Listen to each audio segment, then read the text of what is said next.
Salut à tous. Alors aujourd'hui je vais montrer comment on réalise une collection à partir de fossiles récupérés sur le terrain. Donc ici j'utilise l'exemple de coquilles qui ont été prélevées dans les sables du Lutétien en Champagne-Ardenne. Donc on peut voir dans l'ensemble des coquilles qu'il y a au moins deux grands groupes, les bivalves et les gastéropodes. Et donc pour faire le tri des fossiles, on va comparer les coquilles, la morphologie des coquilles. Donc ici, vous voyez, j'ai mis deux coquilles de Turritelle qui se ressemblent. Là, j'ai une autre coquille, on va la comparer avec une autre, vous voyez. Et là, on peut voir vraiment qu'elles sont différentes. Il y en a une qui est vachement longue et qui est incomplète. L'autre, elle est complète, elle est bien plus courte, bombée. Donc on suppose deux espèces différentes. Donc hop, ça fait deux espèces. On va regarder maintenant pour les bivalves. Donc là, vous voyez, oui, vous avez un bivalve ici. Donc on peut voir un peu sa morphologie. Je vais nettoyer un peu.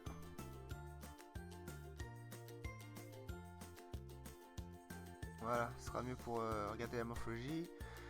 Et voilà un autre. Donc là, on peut voir de première vue qu'elles se ressemblent.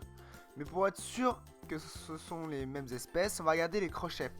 Donc, finalement, pour les bivalves, le crochet est un caractère important pour l'identification. Donc là on peut voir que c'est les mêmes crochets, donc c'est une même espèce.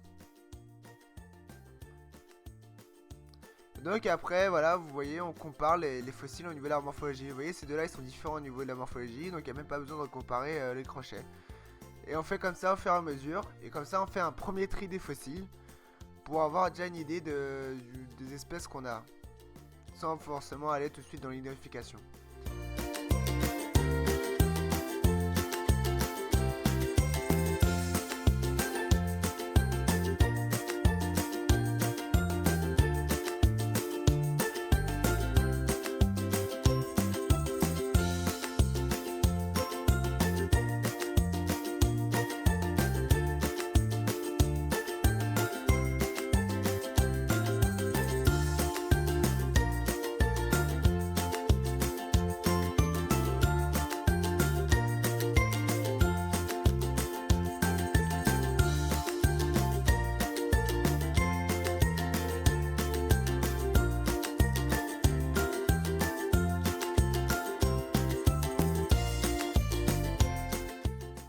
Voilà enfin toutes les coquilles qui sont triées, donc on peut voir qu'il y a aussi autre chose que des bivalves et des gastéropodes, puisque j'ai des oursins, donc des petits oursins, qu'on peut voir ici.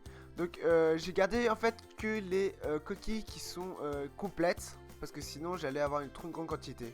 Donc maintenant on va passer à l'identification. Donc pour cela on va utiliser un livre, donc moi j'utilise Stratotype Lutétien pour identifier mes fossiles. Et donc ce que je vais faire avec ce livre, c'est que je vais aller regarder les images, les différents fossiles qu'ils ont mis dedans. Donc je vais comparer les images des fossiles avec mes coquilles pour les identifier.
Donc maintenant on va réaliser les étiquettes au propre, sous Word ou sur un autre éditeur de texte.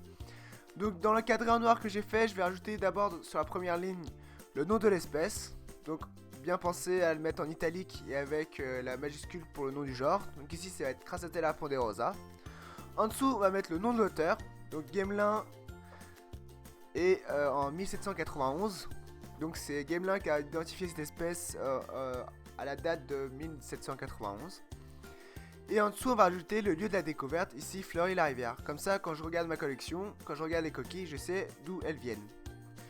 Après, en dessous, vous pouvez ajouter plein d'autres informations, donc la date de découverte, les coordonnées GPS, l'étage, et des informations sur le terrain, donc c'est comme vous voulez. Moi, je vais faire des étiquettes simples, donc juste mettre ces informations qui sont quand même les plus importantes, donc le nom d'espèce, le nom d'auteur, et puis le lieu de la découverte.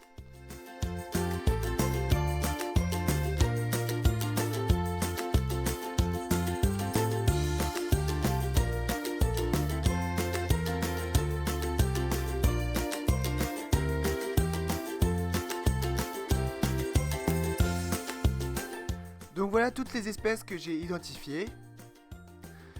À côté, vous avez la boîte dans laquelle on va les ranger.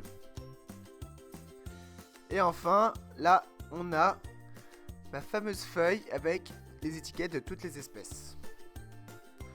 Donc maintenant, on va découper tout ça.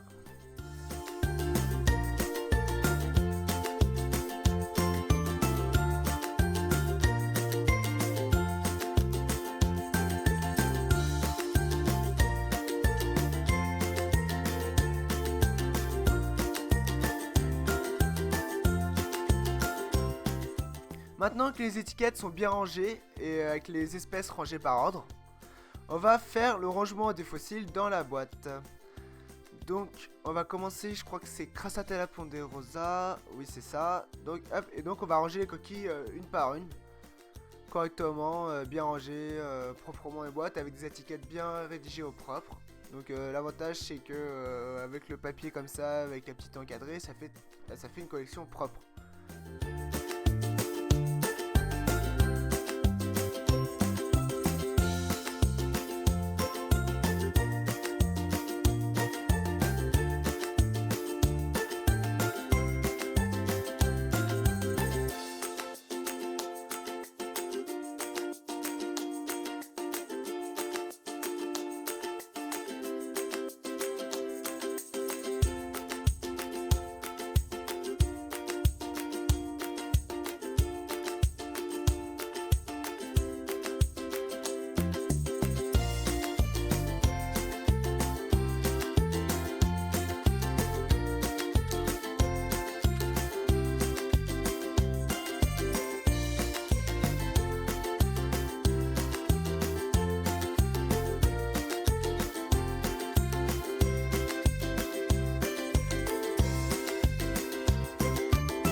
Et voilà, la collection est enfin terminée. Donc vous voyez, toutes les coquilles sont bien rangées par ordre avec une étiquette pour chaque espèce.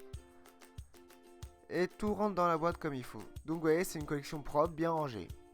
Et c'est comme ça, généralement, on réalise des collections même dans les musées.